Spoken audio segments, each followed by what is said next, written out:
ये क्या बैठो बबुआ, बैठी वहीं रहिए क्या ही हाँ?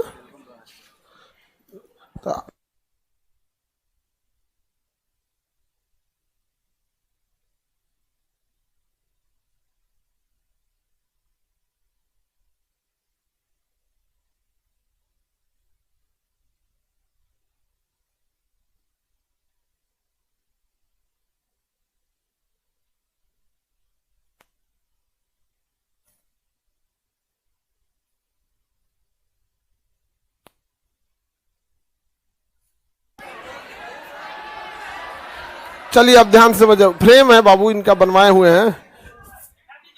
अरे फोटो से ना, हाथ से नहीं बनाया हुआ है, तो फोटो का ही है। हाथ से बनाया रहते तो हम दिखाते जरूर। फोटो ही है, फोटो को मतलब फ्रेम किया गया है, फोटो का फ्रेम है यहाँ पे, हाथ से नहीं बनाया हुआ है। अब तो छुट्टी हो जाएगा आप लोग का।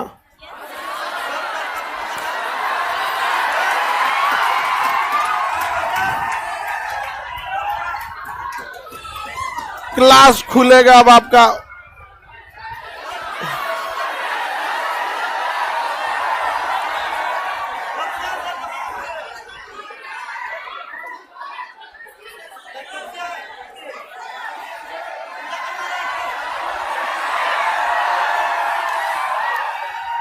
होली बाद जाओ चलो। अब आपका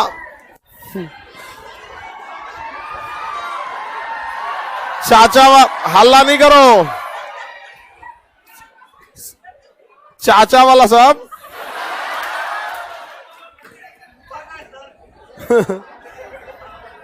तुम लोग इतनी बड़ी संख्या में आ गया सब, हल्ला नहीं करो। अब तुम लोग को होली खेल के आना। आप क्या दोबारा बोले?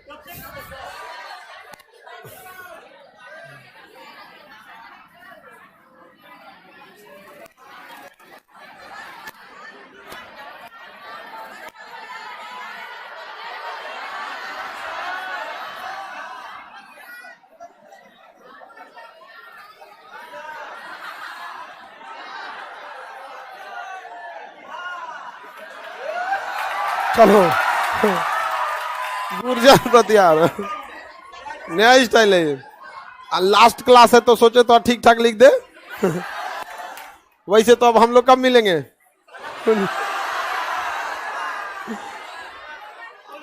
चलिए हाँ हाँ, अगला मानसून में चलो, अगला मानसून में तब।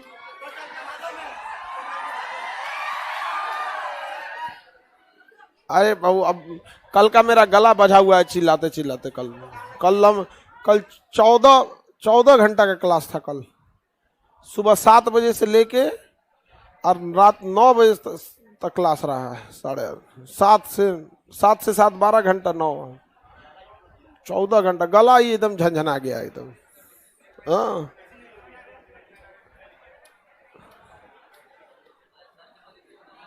चलिए अब ध्यान से देखते हैं। गुर्जर प्रतिहार वंश ये गुजरात के क्षेत्र में थे। कहाँ के क्षेत्र में थे? गुजरात के क्षेत्र में थे। कौन वंश? गुर्जर प्रतिहार। गुर्जर प्रतिहारों ने अपनी राजधानी किसी क्षेत्र को बनाया ही नहीं। इन्होंने कह दिया कि हर्षवर्धन मरे हैं तो ये कन्नौज मेरा होगा। एकदम ये दृढ़ संकल्पित थे गुर्जर प्रतिहार। किसको लेने के लिए? कन्नौज को। तो गुर्जर प्रतिहार वंश के संस्थापक ने नाग भट्ट थे। गुर्जर प्रतिहार के संस्थापक नाग भट्ट। ये गुजरात के क्षेत्र में थे प्रतिहार वंश। समझ में आ गया कि नहीं आ गया? किस क्षेत्र में थे? गुजरात के क्षेत्र। नाग भट्ट इस वंश के संस्थापक थे। इस वंश का अगला शासक आया वत्सराज, जो बहुत ही मरखा और प्रतापी शासक था। प्रतापी मतलब होता है मरखा, प्रतापी मतलब प्रतापी लिख दिए। वत्सराज वत्सराज इस वंश का योग्य एवं प्रतापी शासक था। इसने कन्नौज पर आक्रमण करने के लिए त्रिपक्षीय संघर्ष में भाग ले लिया। त्रिपक्षीय संघर्ष में भाग ले लिया। कहां पर आक्रमण कर? कन्नौज। और कन्नौज के अधिकांश क्षेत्र पर अपना अधिकार कर लिया। लेकिन वत्सराज के समय कन्नौज युद्ध कंप्लीटली समाप्त नहीं हुआ था। वत्सराज के समय कन्नौज का युद्ध कंप्लीटली समाप्त नहीं हुआ। आपको ही पता 200 सालों तक ये युद्ध चला। 2 युद्ध सबसे लंबे चले हैं, उत्तर भारत में कन्नौज को लेके और दक्षिण भारत में रायचूर को लेके। अब जब दक्षिण भारत जब हम लोग पढ़ेंगे बहमनी साम्राज्य के बारे में, जब बाबर की एंट्री हो रही होगी तो नीचे एक युद्ध चल रहा था उस समय, बन्नी हट्ठी या राक्षसी तरंगिनी का युद्ध। तो अभी वो बहुत दूर है। अभी हम लोग 7वीं सदी में चल रहे हैं। कौन सी सदी में चल रहे हैं सर? और वो आएगा 16वीं सदी। अभी 1000 साल दूर है। कितने साल दूर है? बड़ा पीछे है लोग हम लोग इतिहास में। बहुत लंबा लंबा इतिहास है। इतिहास का तो इतिहास अभी कम ही है, भूगोल का इतिहास और बड़ा है। इतिहास का इतिहास छोटा है, भूगोल का इतिहास 1 बार चालू होगा। आज से 15 करोड़ साल पहले ले चाहते नहीं ये तो तनी मनी घसक रहा हूं। 15 करोड़ साल पहले प्री पैलियोजोइक काल में, मेसिजोइक काल में, जुरैसिक पीरियड में, बताइए ऐसा काल आएगा जिसका हद नहीं। और उसको जब तोड़ा जाएगा तो और खतरनाक निकलेगा। समझा कि नहीं? प्री कैम्ब्रियम, कैम्ब्रियन, तो समझे में नहीं आएगा उसमें। यहाँ पर नमो अजीब अजीब मिलेंगे सब। ग्रीक वालों ने नाम रखा है। अब जैसे हम ही लोग नाम रख देंगे, अंग्रेज से तो जाके बोले तो धृतराष्ट्र बोले, धृतराष्ट्र बोलिए ना पाएगा, नहीं बोल पाएगा। नहीं समझा? ये कुछ ही बोलती है पकड़ लिया, ये बोल के भुला जाती है कि क्या बोले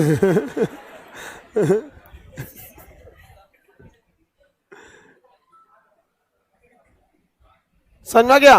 वत्सराज ने कहां आक्रमण कर दिया? कन्नौज को पूरी तरह से कंप्लीटली जीत नहीं पाया था। इसके बाद अगला शासक आया मिहिर भोज। कौन आया? मिहिर भोज। इसने ना कन्नौज को ही राजधानी बना दिया। कंप्लीटली जीतकर राजधानी किसे बना दिया? कन्नौज को बना दिया। राजधानी बना दिया कन्नौज को। और कंप्लीटली जीत गया किसे? कन्नौज को। मिहिर भोज किसने जीत गया? मिहिर भोज। इससे बस 2 चीजें का क्वेश्चन आता है। प्रतिहार वंश के संस्थापक नागभट्ट, इनकी राजधानी कन्नौज। बाकी कौन आया कौन नहीं गया इससे कोई मतलब नहीं। हालांकि इसके बाद एक शासक आए थे मदनपाल। कौन आए थे? महेंद्रपाल। मदनपाल तो पाल वंश में चल गया। इसमें महेंद्रपाल। कौन है? महेंद्रपाल। उनके दरबार में एक कवि रहते थे, राजशेखर। कौन रहते थे? राजशेखर। अब वो राजशेखर, अब हमको बताएं कि जिसके दरबार में जो कवि रहते थे सब ना, संरक्षित कवि, उसके बारे में पूछता है कवि। तो इस वंश के अगले शासक के नाम महेंद्र पाल। क्या जरूरत था कि पाल वंश वाला टाइटल ले ला बिना, जबकि देख रहा है कि उधर से मार कर रहे हैं हम। पाल वंश का तो समकालीन था ना। समकालीन मतलब दोनों एक ही साथ शासन किए थे। बंगाल से आक्रमण करने कौन आया था? पाल वंश आया था। तो महेंद्र पाल के दरबार में कौन रहते थे? राजशेखर। इनकी पुस्तक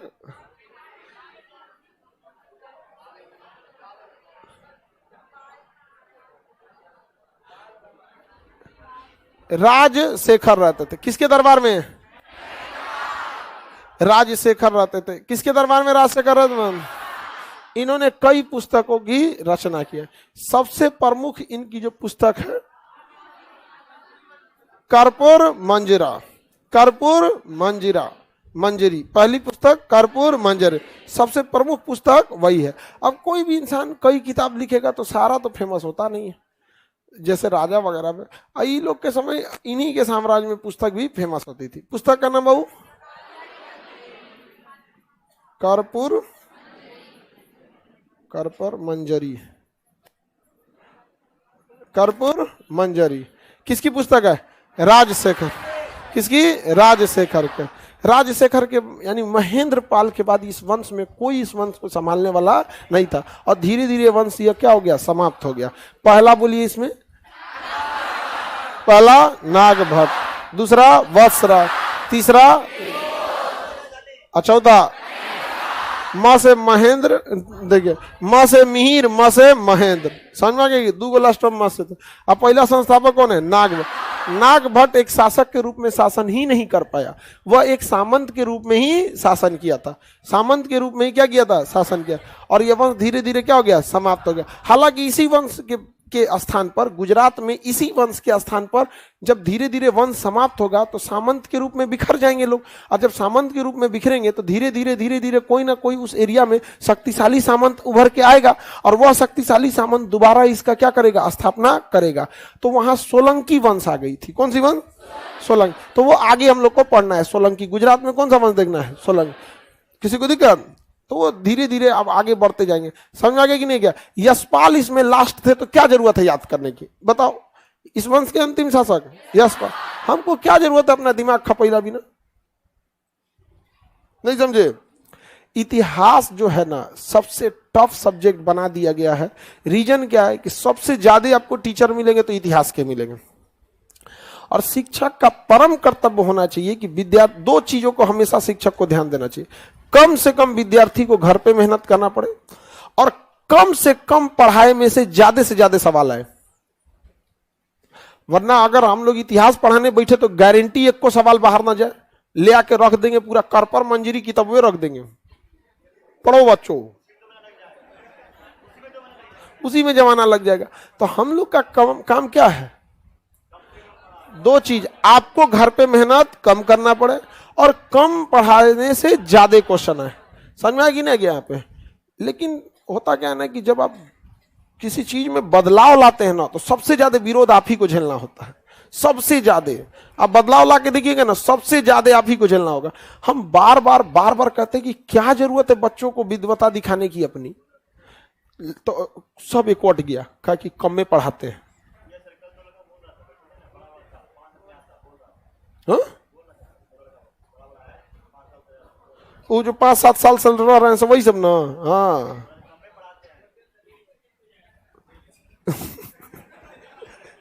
अभी बताओ, एग्जाम के को ध्यान में रखते हुए कि इतिहास लेके, सबसे बड़ा का चीज क्या हो गया ना कि आप देखिएगा ना इतिहास में भी ना, मतलब जैसे डॉक्टर कैसे हो गया, कान का डॉक्टर है, आंख का डॉक्टर है। पहले जमाने में देखिएगा, एक अभी भी बड़े डॉक्टर रहते थे, एक बड़ा हिस्सा देख लेते हैं, जैसे जनरल सर्जन, जनरल फिजिशियन, वो बहुत बड़ा हिस्सा का ऑपरेशन कर। जनरल सर्जन कहीं कुटू कटे पटेगा, सब लेके चीर चार देगा आपका। कहीं थोड़ा कुछ एक्सीडेंट होता है ना, किसके पास जाता है, जनरल सर्जन। मतलब जनरल कुछ लेगा, सील देगा। समझ में आ गया कि नहीं क्या? स्पेशलिस्ट के पास नहीं ले जाया जाता है। अब जब स्पेशलिस्ट के पास ले जाएंगे ना, एक्सीडेंट वाला, हड्डी पहले एक्सरे करा के लाओ। अरे यार एक्सीडेंट पहले एक्सरे सीओ उसको पहले। समझ में आ गया नहीं? तो स्पेशलाइजेशन स्टडी एजुकेशन में इतना बढ़ गया स्पेशलाइजेशन। अब जैसे नीट वगैरह के सेक्टर में जाएंगे ना, तो केमिस्ट्री में भी स्पेशलाइजेशन इतना है ना, ऑर्गेनिक, इनऑर्गेनिक, फिजिकल, मतलब बहुत ज्यादा स्पेशलाइजेशन। अब स्पेशलाइजेशन जब भी आएगा तो बिना मतलब चीजों को तो जरूर आएगा ही, कुछ नॉर्मल आएगा और कुछ अपने को सही साबित करने के चक्कर में कि हम सही हैं, हम स्पेशलिस्ट। जैसे सपोज कीजिए कि इतिहास का 3 लगा दिया जाए, प्राचीन इतिहास अलग, मध्यकालीन अलग, आधुनिक अलग, 3 टीचर लग जाए, तो प्राचीन वाले एक एग्जाम को देख के पढ़ाएंगे ही, बट अपने आप को भी सत्यापित करने के लिए मार एकदम जबरदस्त दिखाएंगे। देखिए एहोर अभिलेख में जिन पत्थरों का इस्तेमाल किया गया था, वह पत्थर सतपुड़ा के निचली तल से निकाल के लगाया गया था। ये हम किसी के मटेरियल में पढ़े तो बता रहे, कौन लड़का पढ़ा रहा था। अरे भाई इस तरह से तो हर एक अभिलेख का पत्थर बताइए। तो इसलिए ज्यादा इस सब चक्कर में मत पड़िएगा। और आप लोग अगर करिएगा ना तो सबसे ज्यादा विरोध आपको झेलना है। समझ में आ रहा है कि नहीं आ रहा है? रीजन परिवर्तन जाए लेंगे यहाँ पे, उत्तर तो रद्द हो जाए, तो उस हिसाब से तो देखिए, तो डिक्शनरी पढ़िए इंग्लिश में, डिक्शनरी पढ़िए, नहीं छूटेगा, उसके बाद वो छूटेगा, उसके बाद भी छूटेगा। इसलिए हमेशा एक चीज दिमाग में बैठ के रखिएगा कि कंपटीशन, जनरल कंपटीशन या इस सब के एरिया में एक ही सब्जेक्ट है जो आपके लिए एकदम घून की तरह काम करेगा। आपको पता नहीं लगने देगा किस तरह से आपको ले गया हिस्ट्री। सपोज हिस्ट्री से 10 क्वेश्चन आ रहा है ना, 10 क्वेश्चन हिस्ट्री दिन रात घोर के पीजिएगा ना, आप एग्जाम में बैठिएगा तो 10 में 10 नहीं बनेगा, 8 खूब जानते हैं तो कितना, मतलब दिन भर हिस्ट्री को दिए तो कितना जाएगा 8। समझ में आ गया। और नॉर्मल स्मार्ट स्टडी किए हैं तो 6, लेकिन इस 2 क्वेश्चन के लिए आपको 6 महीना एक्स्ट्रा देना पड़ेगा। अब बताओ समझदारी है। और आप लोग इतने बेवकूफ थोड़ी है। हाँ कह रहा है कि सर जो 2 को बचल तो ना कि तुक्का मार लेंगे। हाँ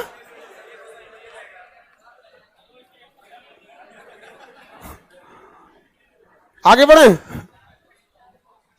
तुक्का उक्का अलग चीज होता है। तो आप वर्टिकल्स देखते रहिए कैसे कैसे क्या क्या किया गया है। समझ में आया कि नहीं आ गया। यहाँ पर इतिहास में उन्हीं को ध्यान दीजिए जिनके ऊपर से सवाल आते हैं, प्रीवियस कहाँ है कहाँ नहीं है। अब सिंधु सभ्यता में देखिएगा तो पढ़ने जाइएगा तो सिंधु सभ्यता को पूरा पढ़िएगा ना तो आपको 15 दिन लगेगा। अब पूरी ऊर्जा खत्म हो जाती है, पूरा का पूरा खत्म हो जाएगा। फिर फिजिक्स साइंस का आ गया।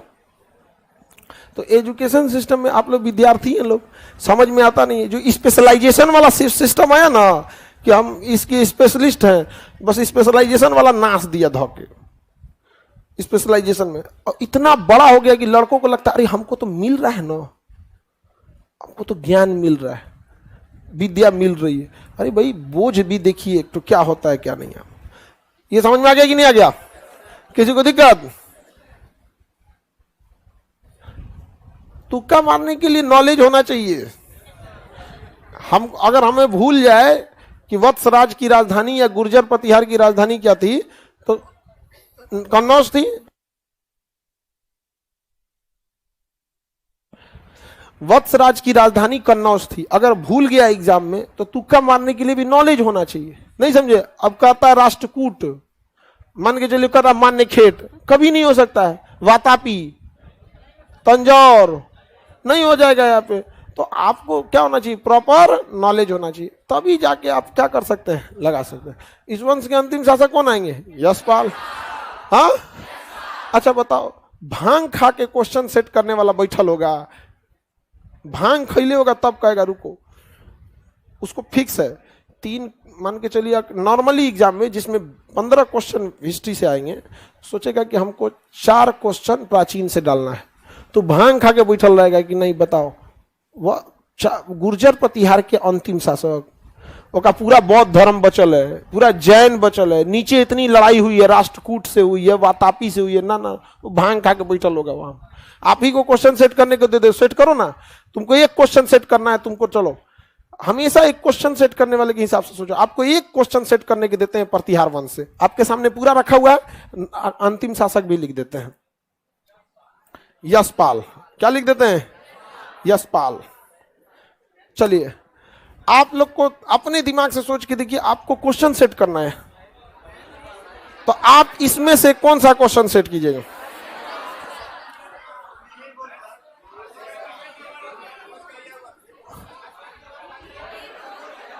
लड़की लोग बताओ, लोग ये रुको, इधर से कोई एक क्वेश्चन, हाँ तो क्या सेट कीजिएगा उसमें से क्वेश्चन।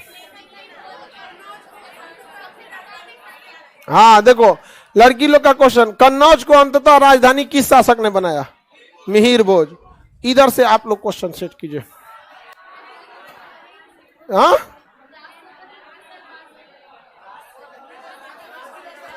ये सब क्वेश्चन नहीं सेट करेगी सर, आप लोग कौन से। हाँ कर्पूर मंजरी किसकी पुस्तक है, हाँ ये भी ठीक हो गया। ई टोला भी बताओ भाई, वार्ड नंबर 1।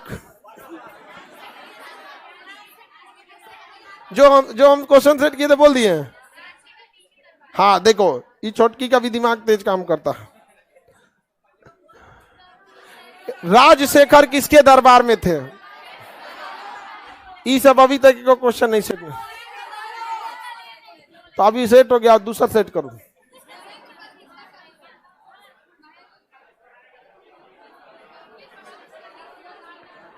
हाँ देखो जी ये बकलोल नहीं है, क्वेश्चन इसका अच्छा सेट किया है। देखो ध्यान से, महेंद्र पाल किस वंश के शासक थे। अमूमन मार देगा सब पाल वंश, नहीं समझे, अमूमन मार देगा सब पाल वंश। किसी को दिक्कत? तो जब आप खुद क्वेश्चन नहीं सेट कर रहे हैं, जब आप बकलोल होकर इतना अच्छा क्वेश्चन सेट कर सकते हैं, दोबारा बोलते हैं समझिए, जब आप बकलोल होकर इतना अच्छा क्वेश्चन सेट कर सकते, तो एग्जामिनर भांग खा के नहीं बैठा है। समझ में आ रहा है? जबकि नागभट्ट से भी सवाल हो सकते थे। संस्थापक एक बड़ा शासक होता है, संस्थापक किसी वंश का हमेशा एक बड़ा शासक होता है, और वो ट्रांजिशन फेज का होता है, किसी एक को मार के आया होता है, और अंतिम शासक बकलोल होता है। राजा को भी बकलोल का पूछता है। बकलोल का कब पूछेगा? जब किसी बहुत ही महान वंश का अंत हुआ हो, जैसे अशोक का, मौर्य वंश का अंतिम पूछेगा। नहीं समझे? कि कहेगा कि चालुक्य बेंगी का अंतिम शासक रे बकलोल कहीं का, कौन ची किया था वो, क्या किया था? हाँ, तो इतना सेंस तो आपके पास होना चाहिए। इतिहास पढ़ना है तो याद रखिएगा, आपको ब्रांचेस की दुनिया में नहीं जाना है, नहीं तो आप नाश जाएंगे। पढ़ने में बहुत मजा आएगा, लेकिन जब इतिहास खत्म होगा ना तो सन्नाटा छा जाएगा। अरे यार, चालुक्य बादामी बेंगी, हाँ बातापी कोई बादामी बोलता है। ये सब हंस रही थी, मैं तो सब अपने भुला के बातापी बोलना जो बादामी। कितना कॉन्फिडेंस रहता है कि नहीं बादामी नहीं, बातापी, उसको बादामी बोलते हैं, बातापी। समझ में आ गया कि नहीं आ गया? हाँ, ब्रैकेट में लिखा हुआ होगा बादामी। आगे बढ़े, कोई दिक्कत? चलिए अब आगे अगला वंश देखते हैं हम लोग। चंदेल वंश। मध्य प्रदेश में कौन सा वंश था? चंदेल वंश। याद हो गया ना? इस वंश के अंतिम शासक यशपाल। कौन थे? यशपाल। महेंद्रपाल के बारे में नहीं पढ़े जी? महेंद्रपाल के बारे में तो पढ़े, राजशेखर रहते थे। महेंद्रपाल के बारे में, और एक तो सामंत सेन वंश में एक याद रखिए, लक्ष्मण सेन। सेन वंश में संस्थापक सामंत सेन, सेन वंश के संस्थापक सामंत। एक वो शासक लक्ष्मण सेन।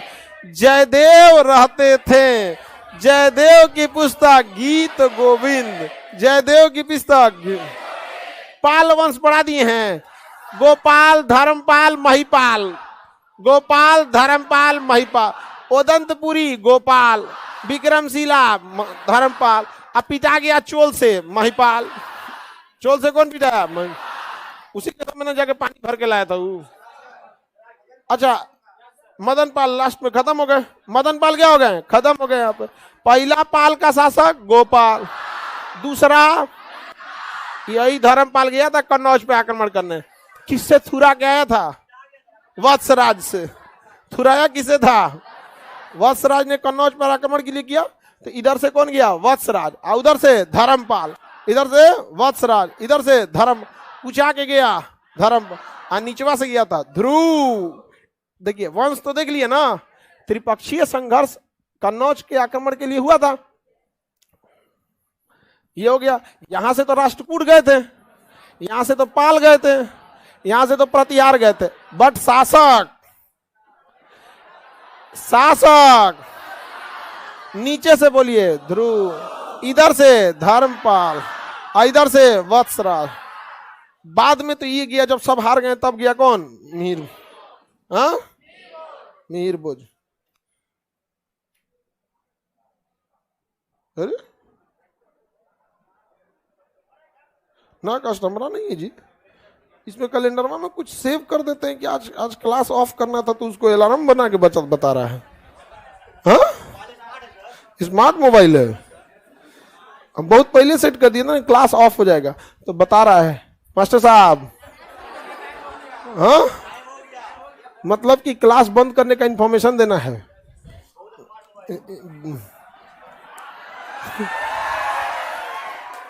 इस सब में बहुत फंक्शन रहता है, हम लोग को नहीं पता है। हाँ, अच्छा ये लोग हम एक खरीदे थे ना 2022 से, तो एक दुका फट उठ गया है। तो कट उठ के फट गया, देखो यार फटने वाला है। अरे 3 साल हो गया, अभी ले कवर ना चेंज किए, सदा दिए इसको। कवर ओवर फट गया उसका, सदा दिए। हाँ? चलिए अब आगे बढ़े, अगला वंश देखें। कौन वंश है बाबू? चंदेल वंश। चंदेल वंश, चंदेल वंश, इसी को कहते हैं जजाक भुक्ति। जजाक भुक्ति, जजाक भक्ति नहीं, जजाक भुक्ति। ये कहां पे था? मध्य प्रदेश। इसकी राजधानी मध्य प्रदेश की राजधानी भोपाल बता रही है बकलोलिया, तुम मत बताया कर। कालिंजर, चंदेल की राजधानी महोबा या कालिंजर। बाद में खजुराहो शिफ्ट हो गया। बाद में कहां शिफ्ट हो गया? और उससे पूछ रहे हैं तो कह रही भोपाल सर, भोपाल। अभी के बारे में बोल रहे हैं। चलिए अब ध्यान से समझिए चंदेल वंश के शासकों के बारे में। चंदेल वंश में आपको 2 गो शासक है, 3 गो याद रखना है। संस्थापक नन्हुक, उसके बाद ध्रुव। यशोवर्मन नहीं याद रखना है। चंदेल, नन्हुक, ध्रुव, नन्हुक और ध्रुव, नन्हुक और ध्रुव। चलिए ध्यान से देखते हैं इस वंश के संस्थापक नन्हुक, संस्थापक नन्हुक। इन्होंने खजुराहो में विष्णु भगवान के लिए एक मंदिर बनवाया। खजुराहो में क्या किया? विष्णु भगवान, जिसे चतुर्भुज मंदिर कहते हैं। क्या कहेंगे? चतुर्भुज मंदिर बनाया। इस वंश का अगला शासक आया था यशोवर्मन, वो भी विष्णु धर्म का उपासक था। उसने भी इस मंदिर को और मतलब जो भी आगे बनवाया थे, आप समझा गया? तो ये दोनों जो थे वो विष्णु भगवान के उपासक थे। संस्थापक का नाम नन्हुक और दूसरा यशोवर्मन।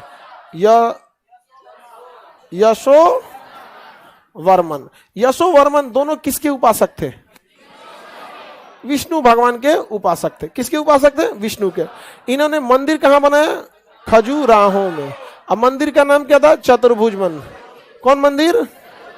चतुर्भुज मंदिर। कौन मंदिर? चतुर्भुज मंदिर। कौन सा मंदिर? चतुर्भुज मंदिर। कौन मंदिर? चतुर्भुज मंदिर। किसी को दिक्कत? तो बताइए चंदेल वंश के संस्थापक नन्हुक, चंदेल के संस्थापक अगला शासक, दोनों ने किस भगवान की मूर्ति? विष्णु में। खजुराहो में विष्णु भगवान की मंदिर का नाम चतुर्भुज मंदिर। चतुर्भुज मंदिर। यह मंदिर वेसर शैली में है। किसमें शैली में? वेसर शैली में। अब समझिए ध्यान से, दक्षिण भारत में जो मंदिर निर्माण थी वो द्रविड़ शैली में थी, जबकि उत्तर भारत में मंदिर निर्माण थी नागर शैली में थी। इधर समझो लोग ध्यान से, ये कौन सी शैली हो गई? ऊपर में नागर और नीचे में द्रविड़, बीच में वेसर।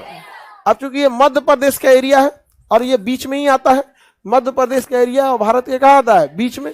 तो ये कौन सी शैली आएगी? वेसर शैली। कौन शैली? वेसर शैली। तो बताइए कौन शैली यहां होगा? वेसर शैली। कौन शैली?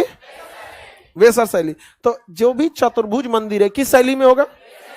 उससे बेटर ये ना बोला जाए कि जितने भी चंदेल शासक अर्थात जजाक भुक्ति के जो वंश थे उन्होंने जो भी मंदिर बनवाई है वो वेसर शैली में है, जो द्रविड़ शैली और नागर शैली का मिलता जुलता रूप है। वो हम अब मंदिर जब देखेंगे ना तो मंदिर निर्माण की 3 कला और मूर्ति निर्माण की 3 कला, नागर, वेसर और द्रविड़। यहाँ देखें गांधार, मथुरा और अमरावती। तो मूर्ति निर्माण की अलग शैली और मंदिर निर्माण की अलग शैली। किसी को कोई दिक्कत? हाँ, दोनों में अलग अलग देखेंगे। तो ये जो चतुर्भुज मंदिर है किस शैली में है? वेसर शैली में। किस शैली में? वेसर शैली। इस वंश का अगला शासक आया था धंग। क्या नाम था? धंग।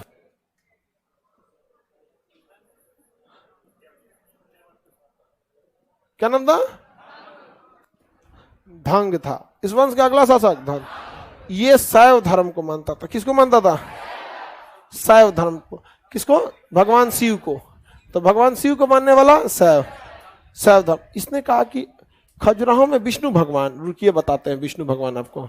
खजुराहो कहा खजुराहो में शंकर जी का भी मंदिर बनेगा हो। अच्छा, दोनों में कंपटीशन देखिए। चोल वाला में ले जाकर मूर्ति दहवा दिया। कुलोतुंग। क्या नाम था? चोल शासक कुलोतुंग। ले जाके विष्णु भगवान का मंदिर ले जाके समुद्र में डाल दिया। बाद में शंकराचार्य ने उठा के और उसको तिरुपति मंदिर में स्थापित किया। ये क्या कंपटीशन चल रहा है इन लोग में, किसका वैद ज्यादा बड़ा रहेगा। लेकिन शिव जी हमेशा आगे बढ़ जाते हैं।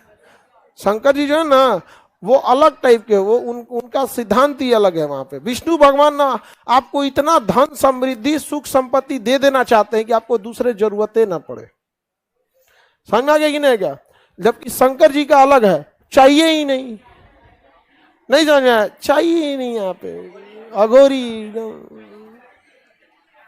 तो दो तरह से आप क्या हो सकते हैं, तृप्त हो सकते हैं। या तो आपको चाहिए ही नहीं, या तो एकदम नट्टी भर खाना खाए हैं, नहीं समझे, एकदम चाहिए ही नहीं। जैसे मान के चलिए आप ही के सामने कोई सांप भूज के ले आए, आप क्या कहेंगे? चाहिए ही नहीं। क्या मतलब बनता? नहीं वही चाइना वाले को देंगे, ओ माय गॉड।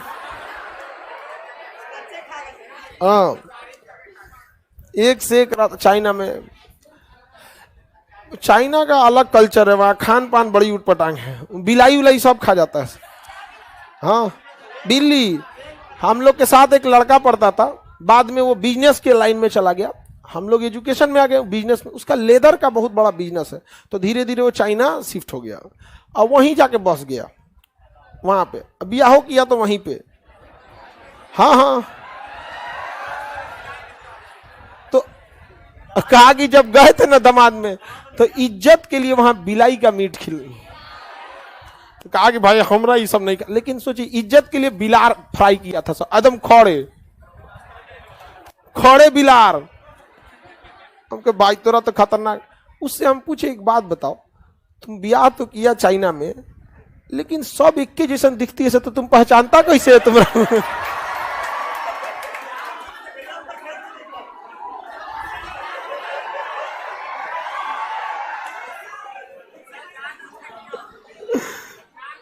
देखो ये खचरा है, कर रहा है सर, ये जानबूझ के तब किया होगा, वहां सब एक के जैसा दिख रही है सर। ये बुढ़वा बहुत खतरनाक है।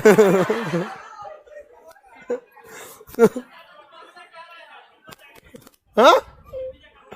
उसको धीरे धीरे हिंदी सिखाता है, तनी मनी हिंदी सीख गई है, ये तनी मनी चाइनीज सीख गया है। वहां चाइना का शाकाहारी खाना खाइएगा ना, खाइए नहीं पाइएगा, बड़ी उटपटांग होता है। शाकाहारी खाना, मांसाहारी खाना ही वो सब खाता है। तो यहाँ पे जो धंग था वो किस भगवान को मानता? इसने कहा कि अरे खजुराहो में विष्णु जी, रुको बताते हैं। खजुराहो में कंदरिया महादेव मंदिर, कंदरिया महादेव। कौन सा मंदिर? कंदरिया महादेव। अब बताइए खजुराहो का चतुर्भुज मंदिर प्रसिद्ध है कि महादेव मंदिर? कंदरिया महादेव पूरी दुनिया में प्रसिद्ध है। कहाँ का? खजुराहो का। और यहाँ पे शंकर जी जो जहाँ रहेंगे ना, तो वहाँ उनका वो भी रहेगा, नंदी। उनका जो बैल था नंदी, नंदी यहाँ पे। हाँ, वो भी। और नंदी की बड़ी सी प्रतिमा बनाई गई, किसमें? किसके प्रांगण में? कंदरिया महादेव मंदिर के प्रांगण में। और इतना बड़ा नंदी बैल बनाया गया है कि पूरी दुनिया में उससे बड़ा नंदी की प्रतिमा और कहीं भी नहीं है। समझ में आ गया कि नहीं आ गया? किसी को दिक्कत दिख रहे? कंपटीशन। विष्णु भगवान का चतुर्भुज मंदिर, तो शंकर जी का कंदरिया महादेव। तो जैन लोग पहुंचे, अरे हमारे यहाँ भी यहाँ स्तूप होना चाहिए जैन वगैरह का। तो खजुराहो शहर हिंदू और जैन दोनों का पवित्र जगह है, जबकि दक्षिण भारत में अजंता, अजंता हिंदू, बौद्ध, जैन तीनों का। तो बताइए अजंता कितने धर्म का? अजंता और खजुराहो दो। क्वेश्चन पूछा हुआ है बबुआ, इसलिए एकदम याद रखिएगा। खजुराहो किन दो धर्मों के लिए? हिंदू धर्म और जैन। आप देखिए जैन में तो ज्यादातर भिक्षुक ही रहते थे, और वो लोग तो विलासतापुर कोई जीवन जीते नहीं है। यहाँ पे तो उनका पहाड़ों के बीच में अपना गुफा वगैरह रहता था, जहाँ पे वो लोग क्या करते थे? पूजा पाठ करते रहते थे। तो बताइए संस्थापक की वंश का अगला शासक? हाँ, यशो वर्मन। यशो वर्मन। यशो वर्मन और ये दोनों किस भगवान को, किस भगवान को, विष्णु भगवान, किस भगवान को, विष्णु। अगला शासक धांग, किस भगवान को मानते थे? जाके गंगा यमुना सरस्वती के संगम पे प्रयागराज में जल समाधि ले लिया, जल समाधि ले लिया ये। हाँ धांग ऐसे जाके कहा कि हम शंकर जी के उपासक है, और शंकर जी का कहना क्या है, सुख संसार दुनिया क्या मतलब बनता है, सब मोह माया है। यहाँ पर समझ में आ गया कि नहीं? यही तो तुम्हारी मंजिल है, मृत्यु ही क्या है, मंजिल है। कितना भटक सकते हो उतना भटक लो, आना तो पड़ेगा। गया गंगा यमुना सरस्वती के संगम पर, जय भोले बाबा, चल गया नहीं जल समाधि ले लिया किसने? धांग। कोई डर के मारे नहीं लिया था, जल समाधि। अगर मरा रहता तो आत्महत्या कहलाता, मरा रहता तो आत्महत्या कहलाता। क्या किया? जल समाधि ले लिया। कौन? धांग। क्या लिया? जल समाधि ले। आगे बढ़े। अगला शासक विद्याधर। विद्याधर यह बहुत ही गुस्सिया शासक था, सुनिए ध्यान से। विद्याधर बहुत ही गुस्सा वाला शासक था, इसको बीख बहुत तेज चढ़ जाता था। बीख समझते हैं? बीख, गुस्सा, बहुत गुस्सा वाला शासक था, गरम खून वाला था। और इसी के समय, विद्याधर के समय, महमूद गजनवी आया। कौन आया? महमूद गजनवी आया। तो ये जो था विद्याधर का शासन, चंदेल शासक तो यहां थे बीच में, और महमूद गजनवी का मुख्य उद्देश्य धन लूटना था। वो बीच में आया ही नहीं, साइड साइड से पैसा लूटता था, चल जाता था, पैसा लूटता था, चल जाता। इसी क्रम में महमूद गजनवी भारत में 17 बार आक्रमण किया है, 17 बार आक्रमण किया है। जब मन तब पैसा लूटे। उसका 16वां सबसे प्रसिद्ध है सोमनाथ का मंदिर।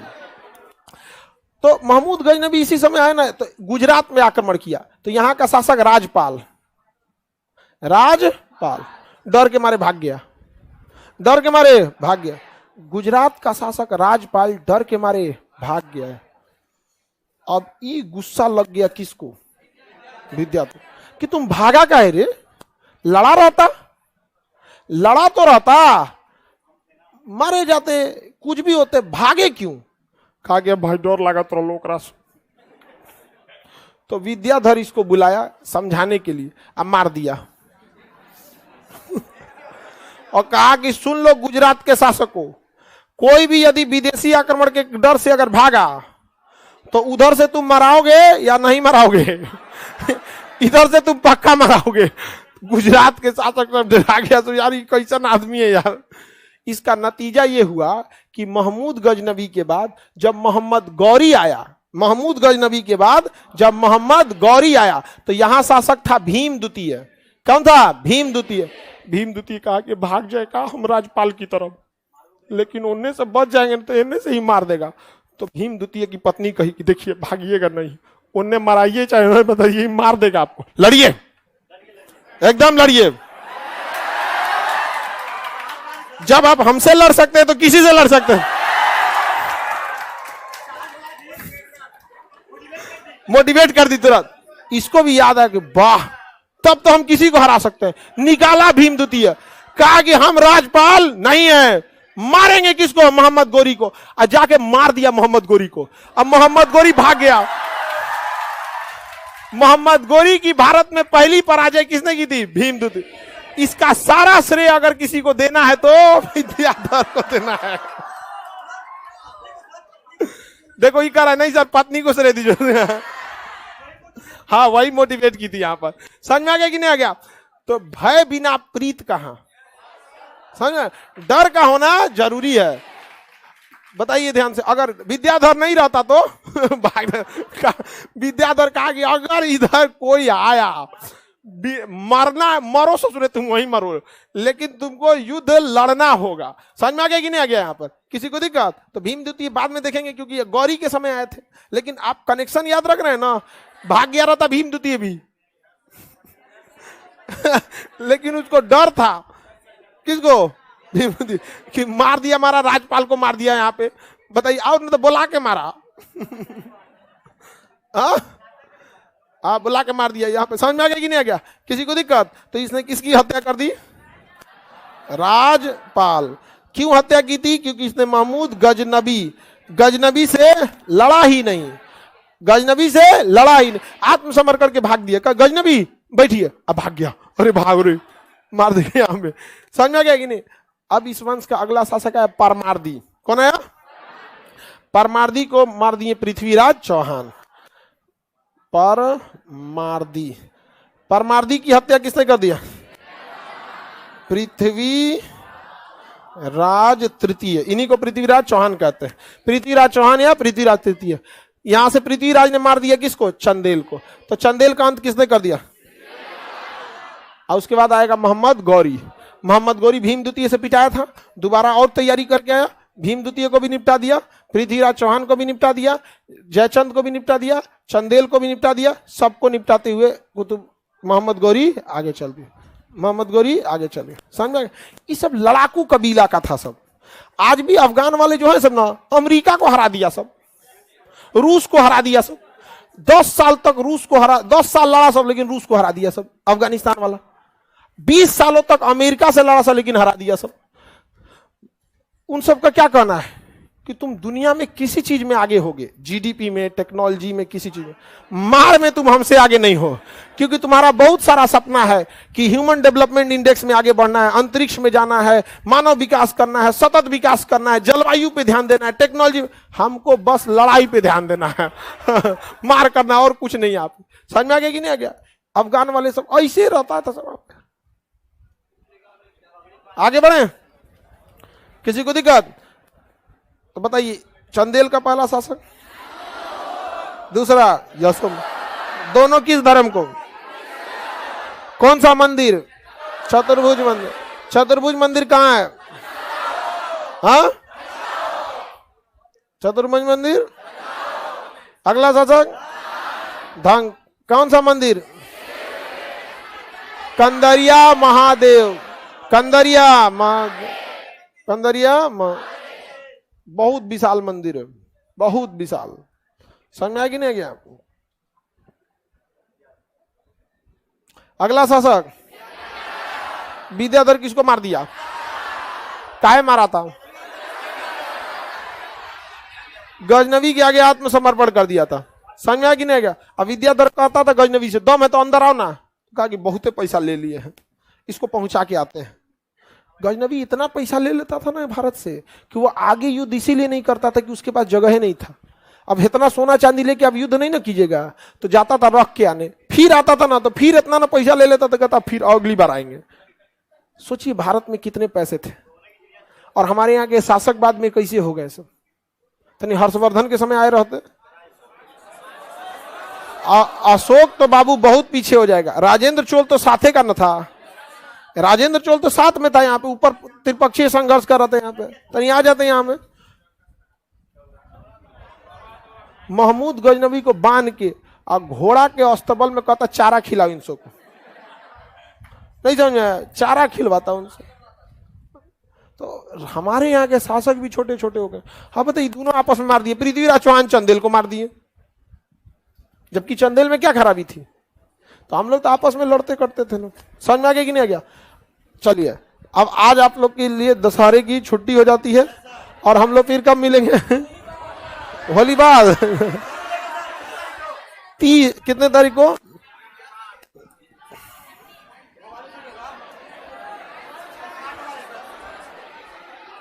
इसमें सब लिखा होगा।